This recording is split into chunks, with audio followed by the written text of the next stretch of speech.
Ration card को नहीं एबे एक बहुत ही बड़ खबर आसी सारी। फेब्रुआरी 1 रु राशन कार्ड हो पारे बंद। ओडिशारे एमानंकु आउ मिलिबनी चाउल गहम। तो कौन आछि राशन कार्ड को नहीं पुणी बड़ खबर आसतु भिडियो रे जानिबा। तो जानिबा पे भिडियोटी शेष पर्यंत देखंतु। जय जगन्नाथ स्वागत करछि द टेक्नोडिया आउ एक नुआ वीडियो को। भिडियोटी पसंद आसिले लाइक करंतु, चैनल को नुआ आसिले एबे ही सब्सक्राइब करि पाखर थिबा बेल आइकन टिपि ऑल ले सिलेक्ट करबा जमार भी भूलंतु नाही। तो राशन कार्ड को नहीं पुणी बड़ खबर। राज्य में मोहन सरकार राशन कार्ड को नहीं गत सप्ताह बड़ घोषणा करते। राशन कार्ड को नहीं जारी कर डेडलाइन एथर कटिजीव कार्ड आउ मिलनी मागणा चाउल कि गहम।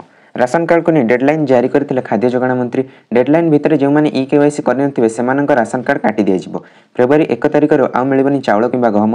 राशन कार्ड रे जो मैंने केवाईसी करना सेमानकर कार्ड काटी दिया। आउ आगक केवाईसी करने सुजोग मिलिब नाही।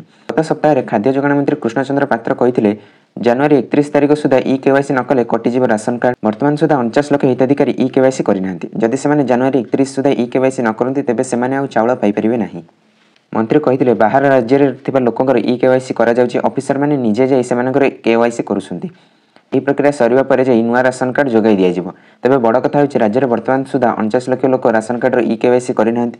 सेमाने जदि जनवरी 31 सुधा एही प्रक्रिया पूर्ण न करंती तेबे सेमानंकु आउ अधिक समय दिया जिवो नाही। जनवरी 31 तारिख पर आउ मिलबा नहीं राशन चाउल एवं गहम पाइबार वंचित हेबे हिताधिकारी। सेमानक ना सरकारी लिस्ट काटी दिया जिवो। एहा सहित जो अयोग्य हिताधिकारी राशन पाउछन्ति सेमानक ना मध्य कटिबो। राज्यरु प्राय 40 लाख रु अधिक भूत एवं अयोग्य राशन हिताधिकारी चिन्हट होइछन्ति। सेमानकर राशन फेब्रुआरी मासरे ही काटी देबे सरकार। ए नै पूर्वरु भी घोषणा करि सेछन्ति खाद्य जोगाण मंत्री कृष्णचंद्र पात्र। तबे फेब्रुआरी रो नुआ राशन कार्ड मध्य मिलिबो।